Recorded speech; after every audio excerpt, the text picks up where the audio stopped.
Welcome to the English channel. Today's topic is common ways English can be grammatically confusing. Here are 4 of them. Let's dive in. Number 15, misplaced modifiers. Ever heard someone say, "I saw the man with the telescope"? So who has the telescope? Misplaced modifiers can change the meaning of your sentences entirely. Instead, put the modifier closer to the object. For example, with the telescope I saw the man, to confer that you were the one using the telescope. Or, the man I saw had the telescope, meaning the man was the one with the telescope. Also be careful of the use of commas. Though if you're hipper than the hippest of hipsters, I suppose you could say, "I saw that telescope man," inferring that it's an especially significant telescope for some reason. Yes, the word that can be used as an article in English. That and its plural, those, are forms of the definite article the. The is a word that refers to a specific person, place, or thing that the reader or listener is known or implied to know. For example, "That's the person I was telling you about." Or in this case, "That's the telescope you were telling me about."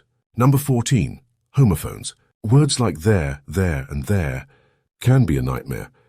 Mixing them up can lead to embarrassing mistakes in writing and speaking. However, they're there. Don't be afraid.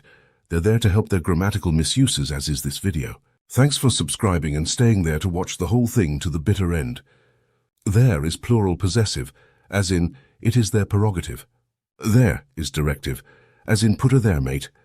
And there is a contraction of they are, as in, they're studying this English video on their movie screen on YouTube over there.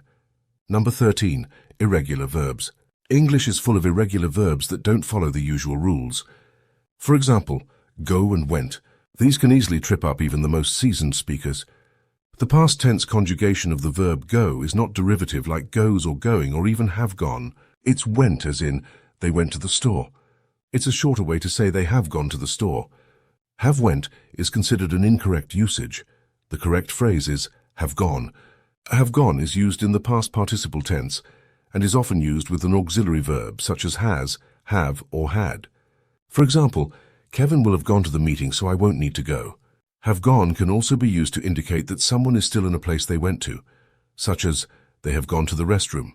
They went to the restroom is more informal and is used when referring to lesser places they went or may have gone to. Number 12. Phrasal verbs do inspire extra verbosity, however may or may not provide the specific reverberation wanted. Look up, look out, and look for are a few examples. The phrasal verb look up can mean to find in some kind of authoritative reference like a dictionary or encyclopedia. The phrasal verb look for means to try to find something but not necessarily in an authoritative reference. Phrasal verbs are multi-word verbs that combine a verb and a preposition or adverb.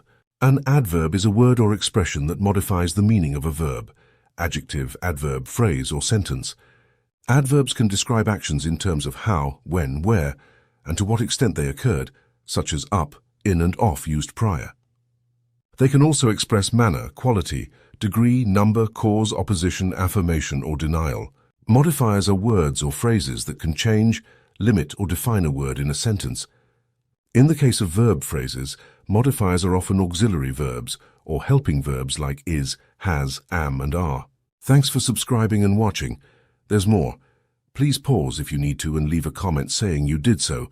We'll look for you in the next peach man or woe man.